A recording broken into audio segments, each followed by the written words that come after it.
रांची का प्रतिष्ठित कोचिंग संस्थान एनआईबीएम अपनी 25वीं वर्षगांठ मना रहा है। इस साल भी बैंकिंग सेक्टर में करीब 2 दर्जन बच्चों ने सफलता हासिल की है और इसको लेकर एक कार्यक्रम का आयोजन किया गया, बच्चों को सम्मानित किया गया।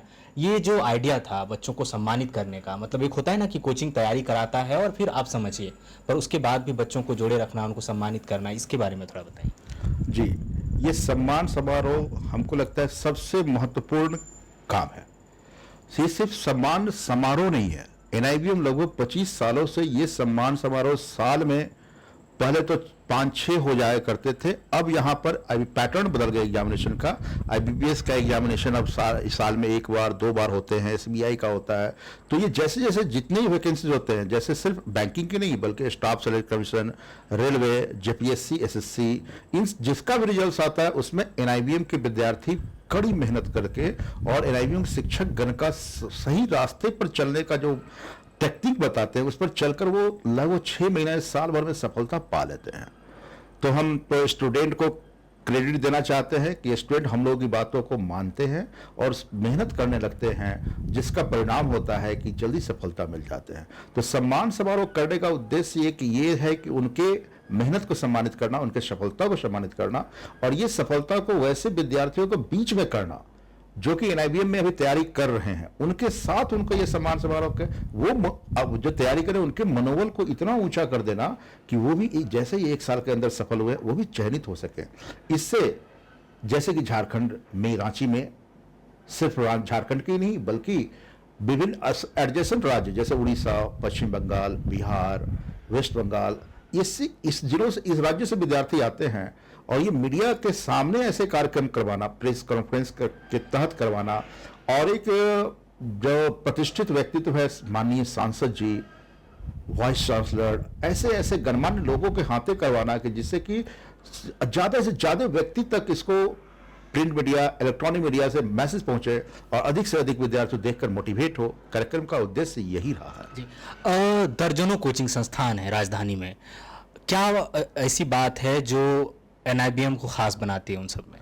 सबसे बड़ी बात एनआईबीएम का अपना, ये जो देख रहे हैं इतने सारे प्रेमिसेस से व्यवस्था किया गया है, एनआईबीएम का अपना ओन परचेज किया हुआ है। और हमको नहीं लगता है कि कोई इंस्टीट्यूट ऐसा है कि परमानेंट स्टूडेंट को डेडिकेटेड किया हुआ ये पूरा बिल्डिंग और पूरा प्रेमिसेस दिया गया है, जो कि एक फ्लोर पर उनको classroom, library, reading room, study material, और लगभग सुबह से 7 बजे से शाम 6 साढ़े 6 बजे तक जो टीचर अवेलेबल हमेशा रहते हैं, जो कि स्टूडेंट के डाउट्स को क्लियर करते हैं। और यहाँ टीचर 25 वर्षों के अनुभवी हैं और सबसे पुरानी इंस्टीट्यूट है, 25 वर्ष बना रहा है, लगातार काम करते आ रहे हैं। और हमेशा हर एक एग्जाम में 50, 60, 20, 30, 100, 200, 400 स्टूडेंट निकलते हैं, जितना जैसा वैकेंसी रहता है निकलते हैं। तो एनआईबीएम को इसी से अलग, सभी कोचिंग से बिल्कुल अलग और सबसे ऊपर बना के रखता है। एक सवाल बहुत अहम है। कोरोना काल में शिक्षण संस्थान जो हैं वो ऑफलाइन क्लासेस बंद करनी पड़ी और एक नई तरह की चुनौती थी, ऑनलाइन क्लासेस शुरू करनी थी, उसके इक्विपमेंट्स अलग थे। उसको किस तरह से आप लोगों ने निपटा, या अगर ऐसी सिचुएशन दोबारा आई तो क्या करेंगे? देखिए, कहा जाता है आवश्यकता ही आविष्कार की जननी है। तो ये ऑफलाइन के दौरान हम लोग स्टूडेंट को, लॉकडाउन के दौरान, कोविड के दौरान स्टूडेंट को हम लोग नहीं बुला पाए, तो मजबूरी थी मेरी। तो उस मजबूरी में भी बखूबी एनआईबीएम ने प्रत्येक दिन स्टूडेंट घर पर बैठे रहने के साथ साथ ऑनलाइन क्लासेस अवेलेबल करवाया, सारे सब्जेक्ट का करवाया। तो कोरोना काल में भी एग्जामिनेशन हुए थे और रिजल्ट्स भी आए थे। उस समय भी रिजल्ट्स स्टूडेंट को आए जब पूरे तरह ऑफलाइन बंद थे।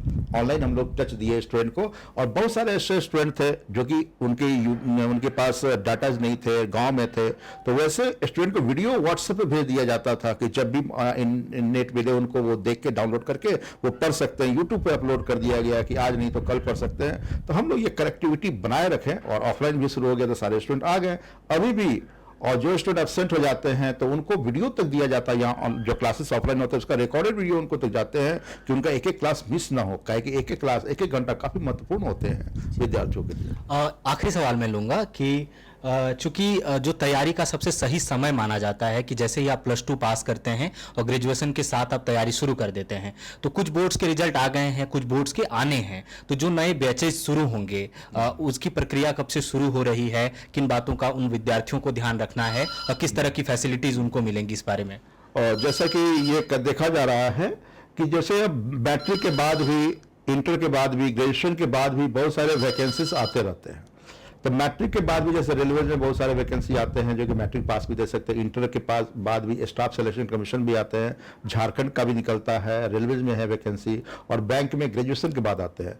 तो जो स्टूडेंट जैसे से पास कर दिया उनको जॉब की आवश्यकता महसूस हो रही है तो मैट्रिक से ही वो तैयारी शुरू कर सकते हैं। अभी एग्जामिनेशन का पैटर्न बदलने जा रहा है, सीईटी होने जा रहा है, कॉमन एलिजिबिलिटी टेस्ट, जिसमें matric, inter and graduation pass सारे स्टूडेंट बैठेंगे।